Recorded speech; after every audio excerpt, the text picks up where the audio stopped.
talk about, and I know this is like loaded to start with, but like, how are you approaching, or how do you approach time management in a crisis? That's a good question. So I think right now, my first advice with approaching time management in a crisis is don't be like time management shamed, because right now you probably see a lot of messages like, oh, you need to be using this time to learn a new skill, or you need to be using this time to build a business or something like that. And it can kind of bring people under this like shameful feeling if they're not doing that. And to be honest, there is a lot of emotions happening right now, mentally, spiritually, and I feel like the only thing that you really need to do when approaching time management is to know exactly what it is that you want to do, as far as if you want to become more self-aware. You know, some people have been in like a rhythm, like autopilot, going to work, the grind, the hustle, and now they have time to really relax. And I always tell people like resting is a form of being productive. I'm not that person that's like, you should be going, going, going, doing, doing, doing.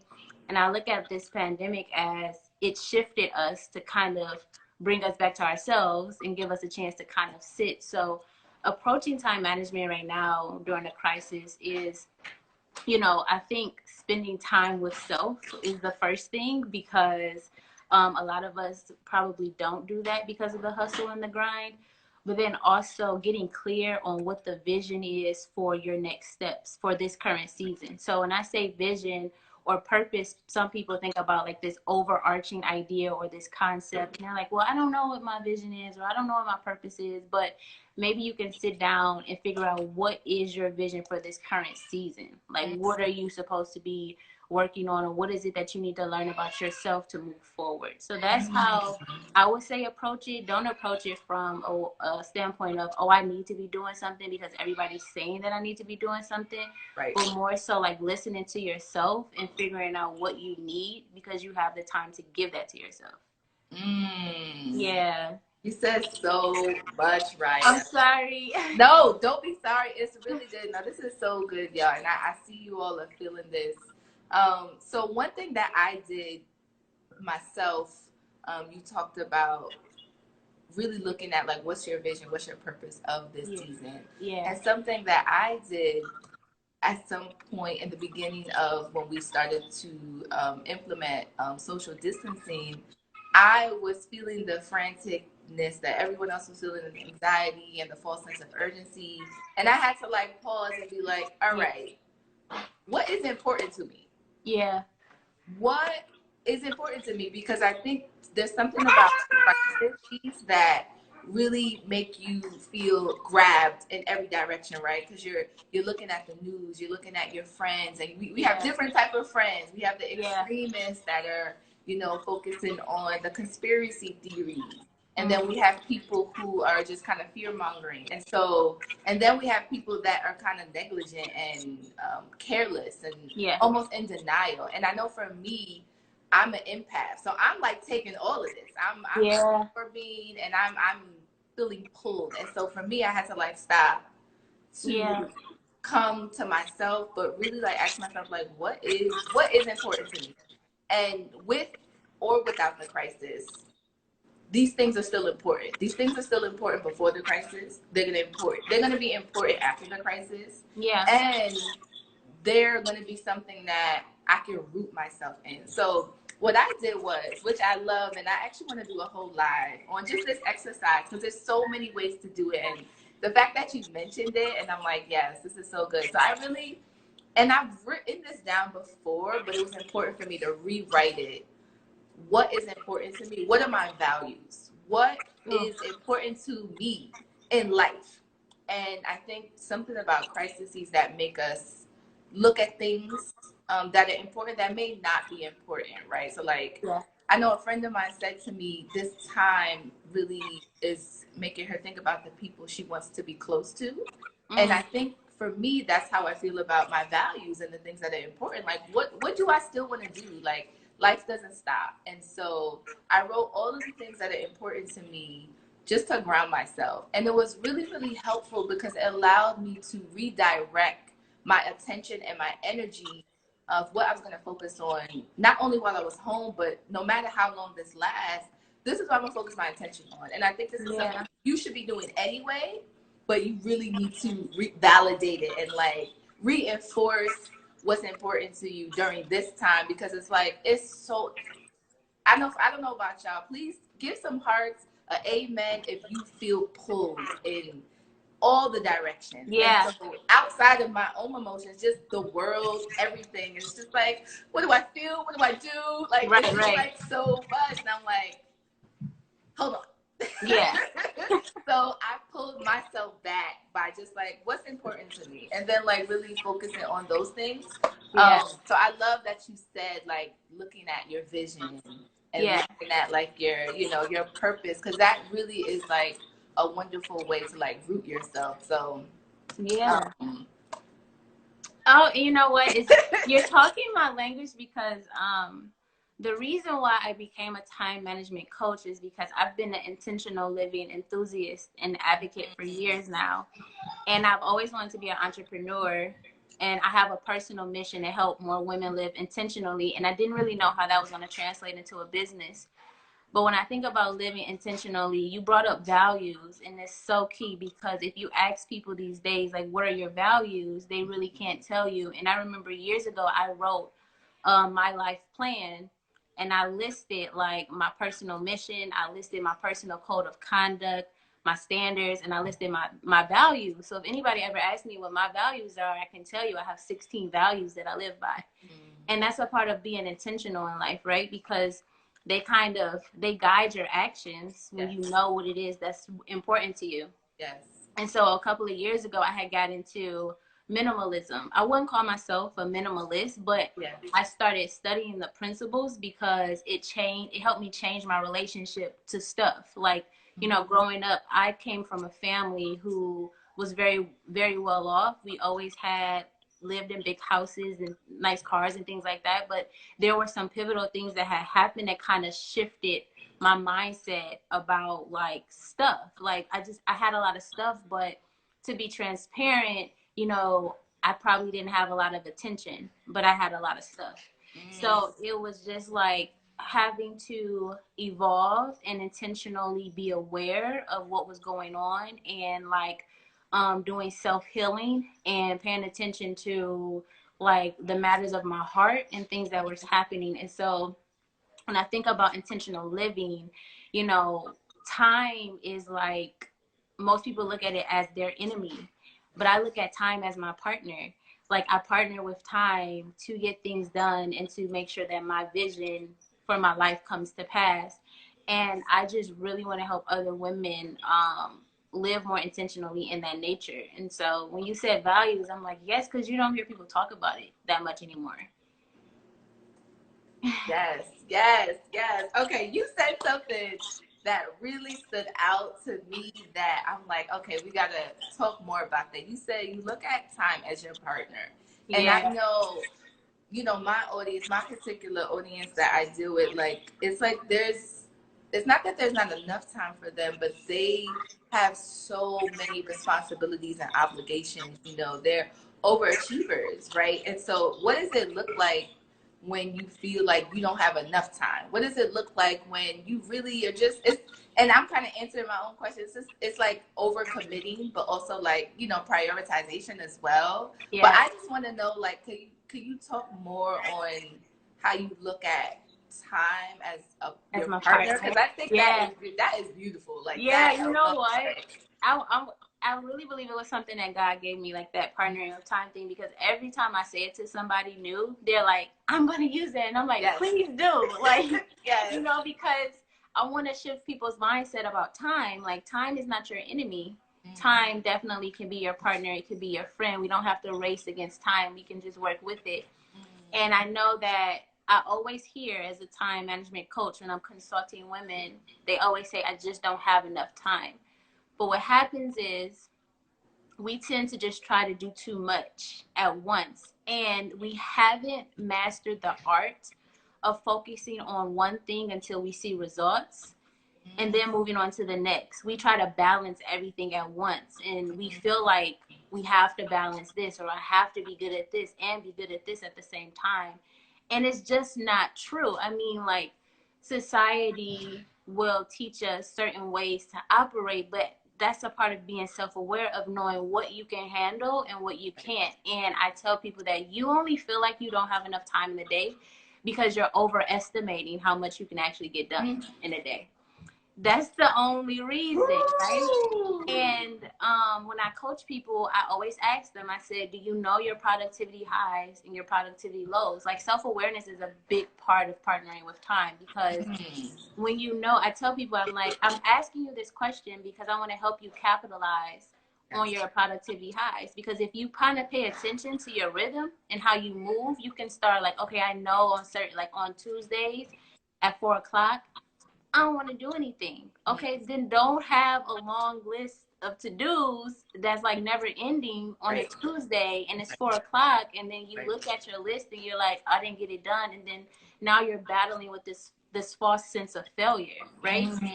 We do these things to ourselves unintentionally and subconsciously, but I always tell people, I'm like, you know, be aware of your productivity highs, your productivity lows, and then capitalize on that. And then I give them like systems or structures of how they can do things. And a practical tip that I'll tell everybody for partnering with time is using a timer to do things.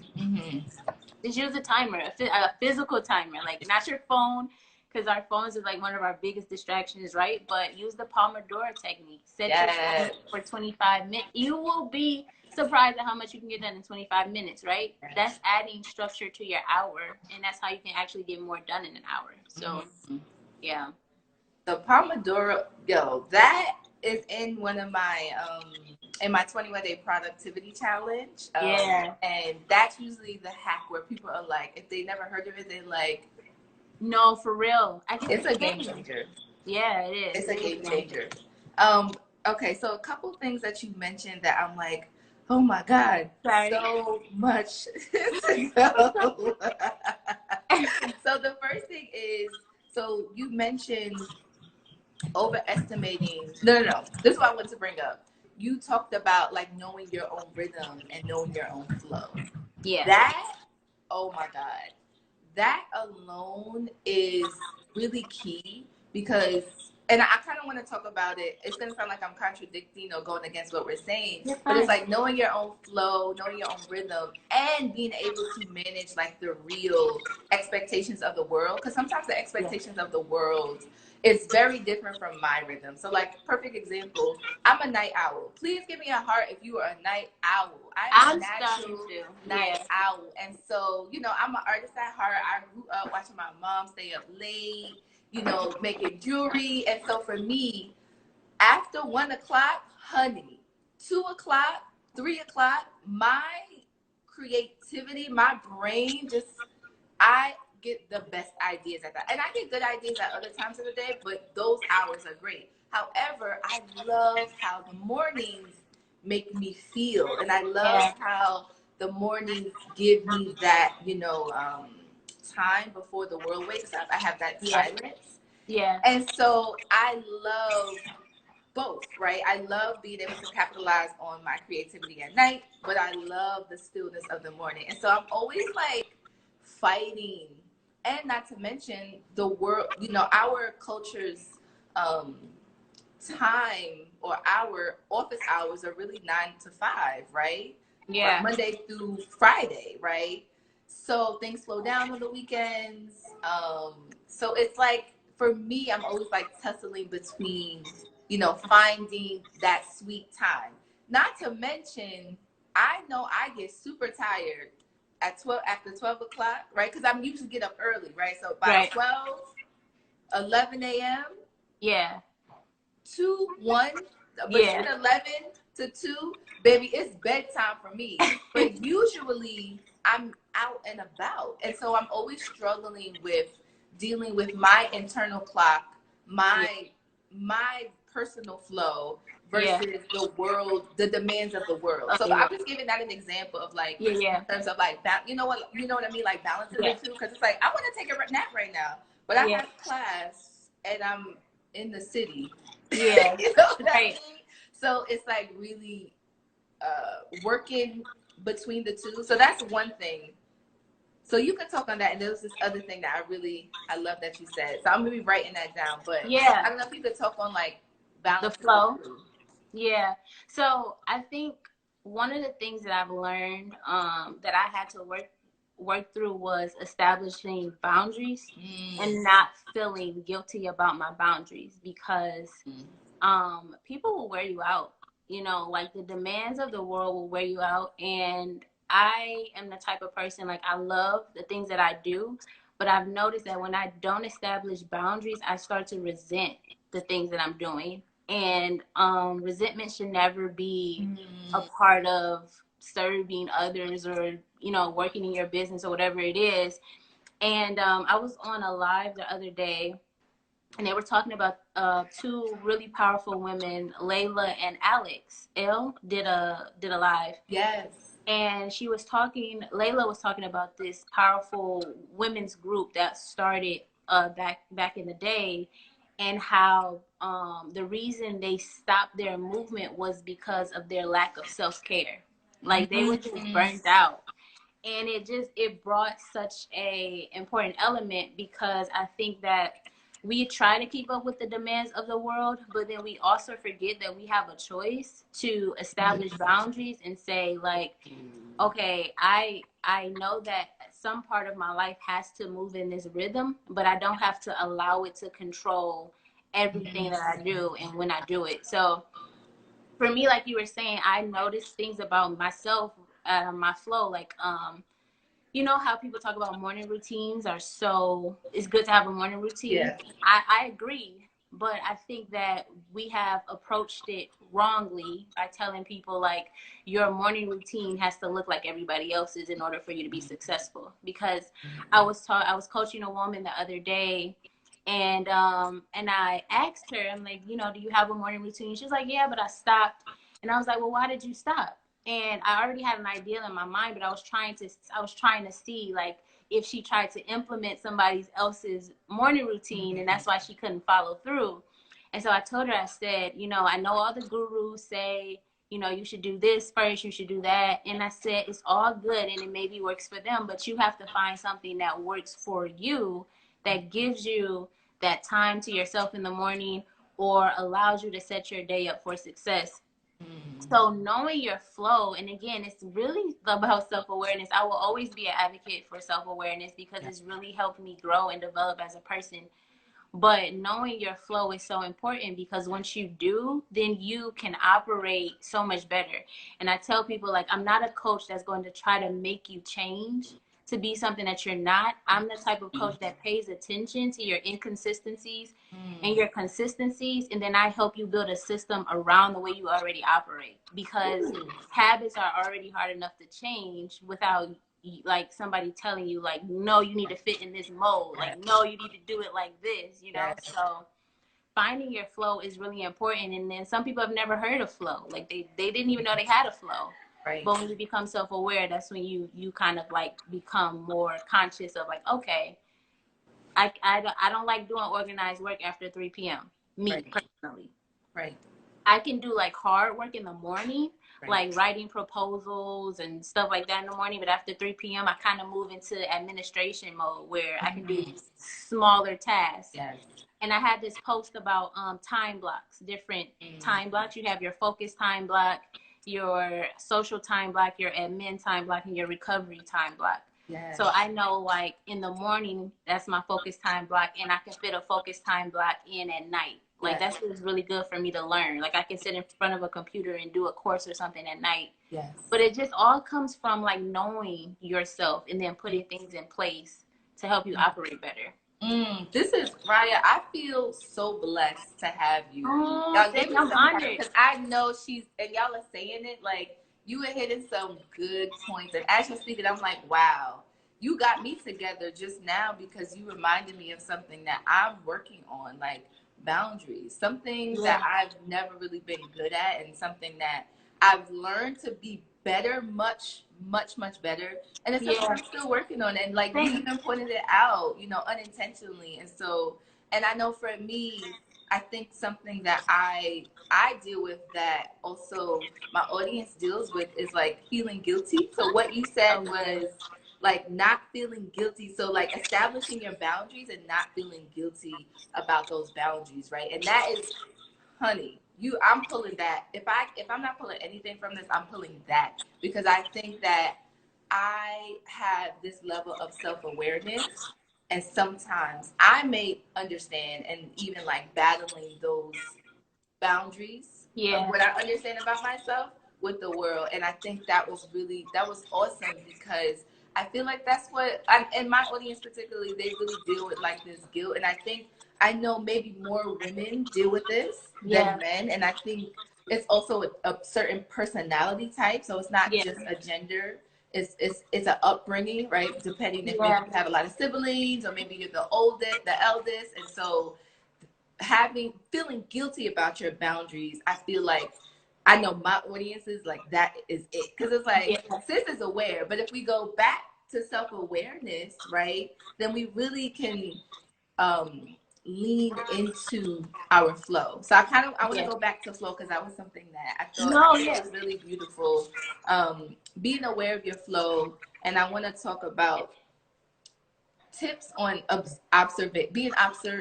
observing your flow. And I Yeah. think that's really beautiful. So for me, like, I'll give an example. So last week I had a very high energy, very productive, very creative week. It was really beautiful. It was so, I mean, it was just awesome. And so what happened, what I didn't do, right? So like I skipped a day where I just focused on myself. So Sunday I tried to like just focus on myself, right? It's just all about me. But I didn't do that this Sunday, right? And so for me, usually what happens, if I don't take care of myself one day, I end up forced to take care of myself another day, right? And so Right. that's exactly what happened. So Yeah. the day before yesterday, I was trying to work, and it wasn't happening. And I was feeling not only a lot of personal family issues Yeah. related to the crisis, but I think I was coming down from my high Yeah. productive energy, creative week. And I think that's, excuse me, that cycles for me. So for me, I'll have these super high, maybe it's like a 5 to 10 day stretch of time where Mm-hmm. I'm like, man, I feel like doing work. I'm in the work. I'm in this, right? Yeah. And then I start coming down, right? And then I notice, like, okay, Rebecca, this is a part of the flow. And sometimes sometimes for me, I don't realize it until after the fact, maybe like a day or something. And so as I'm coming down, what started to happen is these thoughts and this typically happens for me, these thoughts of laziness. And I think that's the guilt part. And I think that's a lot of unlearning that we have to do. I think a lot of people of color, a lot of Black people, a lot of women, we deal with this idea that we may be lazy. And I think that's something that we've downloaded, right? And Yeah. so I know for me, I've spent my life trying to overcompensate for these messages that have nothing to do with me, nothing to do with my work ethic. And so for me, right, I realized it had nothing to do with me trying to push through to work, right? I'm being aware of my flow and learning that I'm coming down from this high energy, which is beautiful. So now the same time I took to work is the same time that I need to take to decompress and relax, right? So just understanding my flow. But I would love to talk about that and this guilt, because I feel like that is, for me, that's really where, for me and my audience, that's the part where it's like, okay, you don't need to feel guilty that you need rest, right? And so somebody asked the question, how does a person start to figure out these patterns of flow? So that's really what I was getting at. Like, how do you observe? And I know I have my things that I do, right? And for me, it's all about like following my spirit and allowing my instinct to lead me. I know for me, it's like my spirit and my instinct knows, sis, you the boss. Yeah. So usually when my spirit is telling me to slow down, it's not my mind. My mind is irrelevant. Oh, whatever I'm thinking is like my spirit knows best. So that's one way that I do. So I would love for you to like give perspective, tips, and I know everything I said was No, it's a okay. lot. But really, like how do we figure out our flow? Yeah. So I think the first important step is that you have to shift your mindset to really knowing that you're in control. Kind of like ask yourself the last time, like when was the last time you taught yourself how to operate in your own life? Like, have you been operating on autopilot? You know, have you just been going with the flow of life based off how you've always known it to be, instead of stopping and creating your own rhythm, right? Because I know I have a fast rhythm. Personally, I'm always moving, I'm always doing things, I always have thoughts, and if I think of something, then I move on it. And I have been the type of person, like, I'll start some projects and I may not always finish, but I'm always moving. And so people may look at me operating in my purpose or operating in my flow, and they may feel some type of way about me, or they may feel like I may put them on edge because it seems like I'm always doing something and they're never doing anything. But that's just my flow. That's my personality. Like, that's how I operate. So it's first of all, like, when you see other people moving and shaking, don't compare yourself and feel like you have to be like them, because you don't know why they move the way that they do. Like, for me, I have to constantly move because I'm always learning. So it's kind of like the more input, the more output. So I always have more stuff coming out of me because I'm always putting more stuff into my mind, into my heart. So it's like I had to understand, like, that's my flow. And even when I'm working with other people, knowing that they have their own flow. But the greatest way to start understanding your own flow, which is just paying attention to your own patterns, is to jot down or note or kind of log what your week looked like, and do it for maybe 2 weeks, I would say. Like, and it doesn't have to be like really, really stringent. I'm sorry about my look. We love the kitties. It doesn't have to be stringent, but you want to know, like, on Monday, what was Monday like for me? What was Tuesday like for me? What was I feeling? Like, I'm doing an intentional living summit right now, and the girl Erica that I interviewed on Tuesday, she was saying that she knows on Tuesday, her and Tuesday don't get along, like, because she goes hard on Monday. So Tuesday is like her rest day. So I think, like, time logging, and this is something that I have my clients do when I first started working with them. I'm like, you need to log your days because you need to see your own consistencies and your own inconsistencies with what you're doing with your time and how you feel, because our mind is designed to create habits and patterns. Because we can't, with all the information coming into our brain, we can't process everything, right? So we create patterns and systems of how we operate. So there's a pattern and there's a system that you're already operating in relation to your time. You just have to be aware of what that is, and then be like, okay, maybe Saturdays, like, I don't really feel like doing, like, Saturdays, I don't feel like doing anything. For me on Sundays, it's like, Sundays, I don't like to do stuff. I don't know why. It's just Sunday to me in my mind. Sundays is just like that resting day, that resting place, right? So I became aware just by noticing certain things. And then how I stepped away from guilt was like accomplishing celebrating my small wins. I celebrate everything.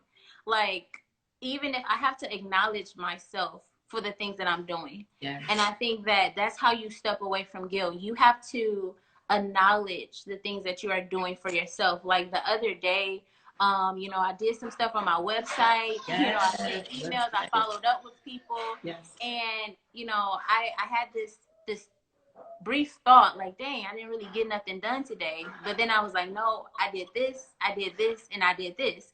So, like, small steps lead up to big results.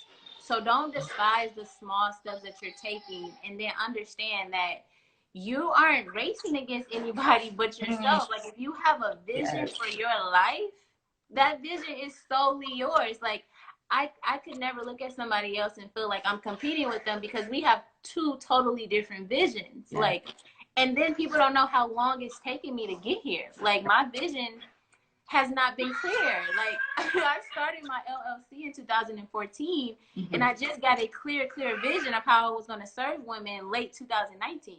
So it took me so many years to get here, you know? So it's like you see people's end result, but you don't really know what their process is like. So take those small steps and celebrate your small wins, for sure. Right. Yes. Yeah. I love that. Oh my God. I actually have this affirmation that I say because sometimes you do forget that you're not racing against other people. And I think we talk a lot about not comparing ourselves, and it's so hard to unlearn because I feel like it's a social conditioning, right? You know, even from grade school, you're compared. You know, when you think about competitions, you think about placement. You know, and so it's really challenging. And I know for me, an affirmation that I say is like, I have more than enough time, right? So it grounds me in like I have more than enough time. And it really eases my anxiety because I do. Yeah. It's like you have more than enough time. And so I know that, and I see a lot of quotes that create this false sense of urgency, like you don't have enough time, you know, you watch your life pass you by. And so it's easier to feel like you're not doing enough. It's easy to feel like you need to hurry up to get somewhere. But a lot of us are going nowhere real fast. And it's just like you said, you know, those small steps get you big results. Yeah. And it's incredible to remember that where you're going and where you came from is not where someone else is going and where they came from. And it's so challenging. And I love to acknowledge like the thank you. Oh, just got me water. Oh, so cute. But it really is challenging to like stop and be like, okay, my timeline is mine. So one thing that I want to transition to, because there's so much. So we are talking a lot about self-awareness, control. I want to get into talking about courage because it's one of my favorite, it's just one of my favorite words. But I want to start with, have you ever heard of the Serenity Prayer? I have. I don't know off the top of my head, but I have, yeah. I think I have. I say it every day, and sometimes I remember it off the top, sometimes I don't. But I remember my therapist brought it up to me because for me, I was facing, and I think I still deal with a lot of like control issues and, you know, perfectionism. And so the Serenity Prayer really grounds me. So, okay. So God, give me the serenity to accept the things I cannot change. Yeah. The courage to change the things that I can. Yeah. And the wisdom to know the difference. Okay, that's the serenity. So I'm telling you, I've been saying this every morning for like 6 months. And the other day I could not remember it. I was like, what is this? Pray. I don't know if that happened. Just like a word that you say all the time and just like where did it go? Yeah. But I love the Serenity Prayer. And when I think of courage, I automatically think of that prayer because that's the one that I use for me to ground me. Because it's like, even when you think of the crisis right now, all of the things that we can't control, those are all of the things that we're all focused on because the news is really not meant to give you courage. It's not meant to help you manage your time. It's not meant to help you be self-aware. It's literally meant to, I want to say inform you, but that's a whole other conversation. The idea is for the news to inform you, but it also does other things, right? So it adds fear, it adds a false sense of urgency, and it's still entertaining. And this is just what I feel about the news. And so I think when we talk about having the courage to control the things that we can, how can we lean more into having courage? I know that is like, that's loaded. That's a whole other life, right? Because that's very personal, right? Yeah. And maybe not even sharing or telling people how they can do courage. Maybe we could talk about how we find the courage. And I think that could be more inspiring because I think it's a personal journey. What makes you feel courageous? I know for me, the serenity prayer, that's definitely like how I find the courage. And for me, it's focusing on the things that I can control. And I find a lot of power and agency in focusing on what is in my control. And so what that looks like is like, what are the things that are around me that I can touch? What are the things that I have access to? Who can I speak to? What are the things Yeah. that I can do?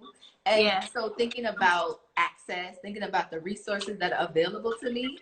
And most of the time, when I stop and whether I make a mental note or I list all of my resources, it's like I have more than enough time and I have more than enough things that I have control over. To be Yeah. honest, for me, I'm so in tune to all of the things that I can control that I'm like, whoa, this is, there's no reason for me to focus on things that I can't control, right? Like, it's more than enough at my disposal for me to work on. And so what are ways that you find courage, but specifically like in a crisis? Because I think this is this is a unique experience. Yeah. So the ways that I find courage is, well, I unattach myself to results, Mm-hmm. and I focus on my process. I used Mm-hmm. to, well, I used to hate the process of things. Yeah. And then life and just my relationship with God really taught me how to embrace the process. And so when I think about courage, I think about the ability to have character in the Mm-hmm. midst of like hard times, right? And I don't know why I thought about this quote, but it says, crisis doesn't build character, it reveals it.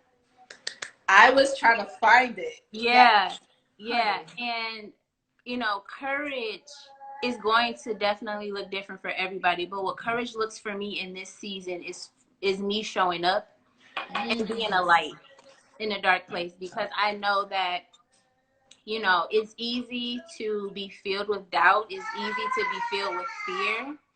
But having the courage to choose your faith or whatever it is that you have been grounded in before the world turned upside down, that's when like you really get to see how much faith and courage you have. And Mm-hmm. courage doesn't necessarily mean that there's an absence of fear, right? Mm-hmm. Courage Yes. means that you keep moving in spite of fear. I feel like courage in this season for me is me not ignoring fear, but me addressing it and me Mm-hmm. greeting fear with compassion, because I know that fear is a human emotion, and never getting down on myself for having those moments where I'm full of fear and I don't know what's happening next. And again, I was on that live and Layla said, like, I have chosen to be liberated by fear. Mm-hmm. And when she said that, it just spoke to my heart, because I think people feel bad for having fear, even people who are of faith. And it's like, you having faith doesn't mean that fear is not there. It just means that you're choosing not to operate in that fear, right? You're choosing to stand in another stead of faith. So having courage right now may look like just getting out of the bed in Right. the morning.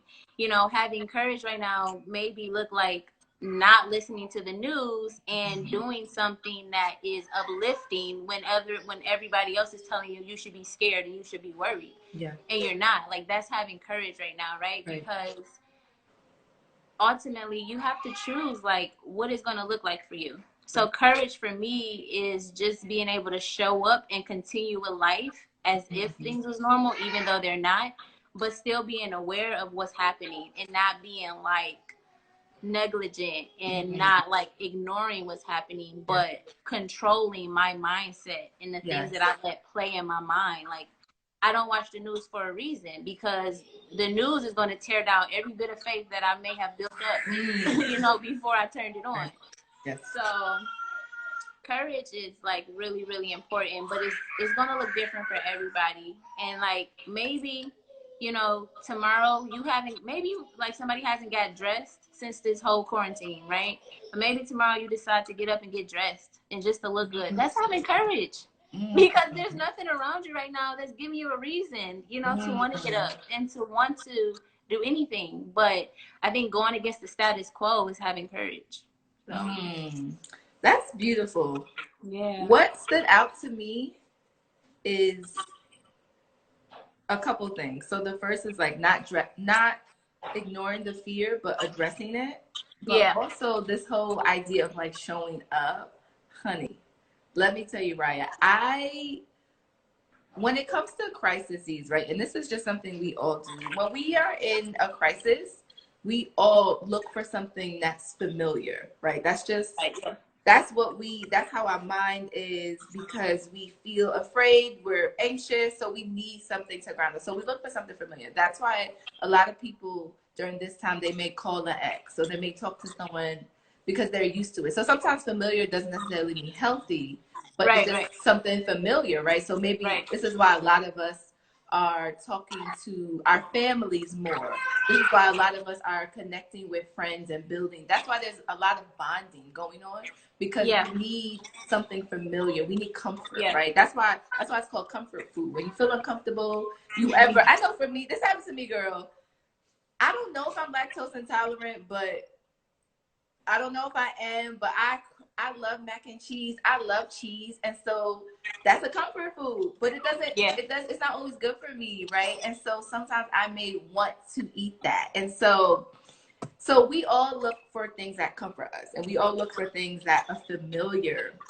And so I think sometimes we may revert that, and that's why it's so hard to build habits right now, right? That's why it's so difficult to try to change, right? Because you're looking for something familiar. So you may go to things that you've been doing, and maybe if you just started a habit, you may fall off of it right now. Yeah. But what you said is that quote, I seen it the other day and I reposted it because I'm like, that is it, right? Like, it's going to reveal your character. And so I think what is beautiful about, it gives us the opportunity to show up, right? And I think sometimes showing up doesn't look like trying to change. Just like you said, when you're coaching, you're not trying to change people, right? Because habits are already hard. Yeah. It's already hard to implement. So I'm not trying to change you. Let's work with our natural flow, right? And so for me, showing up really looks like focusing on my values. That for me, like what are my values? Because I know that when I'm not living, addressing, focusing on my values, I feel it. I feel it in my body. I feel it in my spirit. And so my values are something I've been focusing on way before the crisis. I've always been really connected to what's important to me.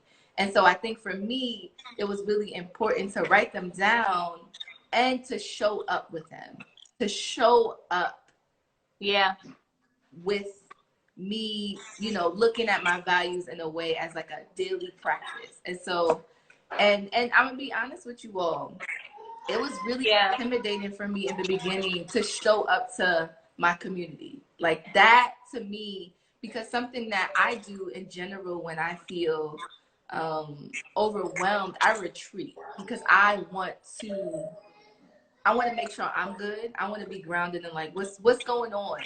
There's too many voices, there's too many opinions. I'm like, okay, but what do I think? What do I feel? And so I retreat, right? And I usually process things internally. I just want to make sure I'm good. And so and I know I found it challenging to be able to do that and show up for my community. And so what I found for myself is that it didn't have to be either or, right? I could show up and also find the balance in showing up. So, and for that example, it's just like taking a day or two or three, not being online all the time, because for me and for both of us, like there's a responsibility that we chose, right? To share our expertise and help people in a specific way. And so, but we still have to like show up for ourselves. So I'm trying to think of a question to ask the audience, the viewers, because we have a little less than 15 minutes left. And so I want to take some questions if you all have any questions. But is there anything that you want to close on, Rya? Oh, It was so good, right? It's so much. yeah. I just want to say, you know, I definitely always, and with anything that I do, whenever I'm given a platform, I want to make it a practice to make sure that I honor my Savior, because I am a Christian. I believe in Jesus Christ, and I think that that's really grounded me, and it's a part of who I am. So I always just want to give honor to Him and honor to God, because like people may see me as a very strong person, but I could not have been this person without my faith, right? Because right now that's what I'm leaning on the most. And then I also just want to honor you and say thank you for allowing me to have this conversation with you. I'm honored whenever people want to, you know, want me to speak, because I'm like, you know, it's just little old Rya. No, but honey, you snatched all our lives. Thank you so much for this opportunity, and I hope it was valuable. I really, really do. I hope I exceeded expectations. Absolutely. You've exceeded my expectations. But I've been following you for quite some time, so I already knew you was coming. I already knew this was going to be amazing, but it even exceeded that, right? Thank you all so much. So I want to take maybe 1 or 2 questions for maybe 1 question for you and maybe 1 question for me, or 1 question for both of us, because we're going to end at 1. But do y'all have any questions about if you're struggling with time management during this time, or if you're struggling with how to manage or balance your responsibilities, being in home? Any questions on finding courage, being self-aware?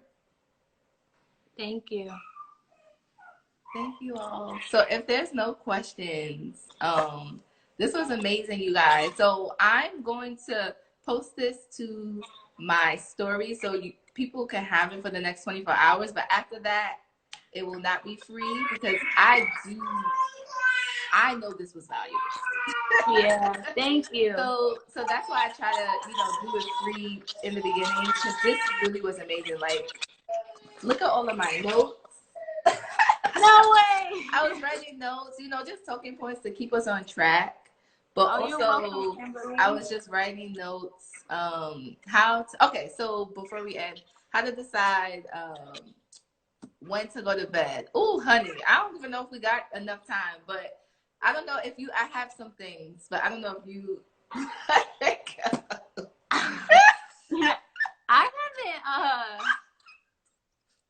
haven't mastered that yet. I'm gonna be completely honest. I really just go when I'm tired, and lately, like, it hasn't really been a set boundary to go to bed. But I've noticed that I can't stay up past 2 o'clock. Okay. I've tried. I can't stay up past 2 o'clock. I can't work past 1 a.m. Okay. It's just because my body gets tired. Right. I thank you for your honesty, because I also have not mastered when to go to bed. Like I told y'all, I'm a night owl, so I can stay up late, but I also get up in the morning. So I have been struggling too. Well, love if you both can share if it's a struggle. No, it's not, Melissa. I also have a challenge with this, because I'm still trying to master getting good rest. I feel like throughout my life, I've experienced good rest before, but not consistently. So it is just not an area of my expertise, and it's something I'm still working on and trying to figure out, because it really is a challenge. I don't know if it's like a CEO thing, but I know good rest is important. But it's something, maybe Melissa, you can help us. Maybe you can do the live. Figure out. There's a method that you can use before going to bed. It's called 3-2-1. So it's like no eating 3 hours before bed. No more work, like stop working 2 hours before bed, and then no screens 1 hour before. This is amazing. Hold on, wait. So you said, I'm gonna write this and I'm gonna repost it, y'all. So no eating 3 hours before. So I got 3-2-1. It's eating. I got 1 hour, no screens. And what's 2 hours? No working. No working. Okay. 2 hours before. Yeah, stop working 2 hours before bed. Okay, I'm gonna repost. I'm gonna put this in a nice little graphic, because that I'm going to try to do, because I think that'll be super helpful. And I think I tried that. So another version of this, but it's something small. Okay, someone asks, how did you monetize your business to be able to work from home? Okay, that's a different live. That's not like a consultation. No, okay, maybe we can get let's say it again. It's a process. I feel like first just know the value you offer. With business, serve somebody's pain point. Period. Like somebody has a problem, somebody has a pain point, they need a solution, solve that for them, and then make sure that it's a business or an industry that will allow you to be remote or allow you to do anything from home. Right. And then the biggest thing though is that you have to create a sales funnel. But like she said, it's like a whole nother live. Yeah, that's a whole other live. That's also like a I would have to like we would have to sit with you to see, like, because starting a business at home is not even about just starting a business at home. It's like the type of business that you can be successful in. And I would have to have like a whole conversation with you. So that's why I'm like, that's not even just a different live, like that's a whole like consultation. Yeah, it's a lot that goes into it. I learned the hard way. I thought I was just gonna start a little business. No, I think what people don't forget, and this is again going off, but you know, she asked a question. But no, I think successful businesses are really connected to something that's close to you and something that you're good at. And so I think I couldn't give you that. That's something a little more one-on-one. But thank you so much, Rya. This was absolutely amazing. I appreciate you, and I think you are wonderful, and I think you really are a gift to us. Thank you. The information you gave, and I feel like I've been studying time management, and you know, I understand. I have my little expertise in time management, but you are like you gifted us so much. Oh my God. Thank you so much. Thank you. Thank you. All right, y'all. So I'm gonna download this and I'm gonna send it to you. But it'll be in my story for the next 24 hours, y'all. So thank y'all so much for coming. This was amazing. Thank y'all. This was absolutely amazing. All right. Bye, Rya. Bye.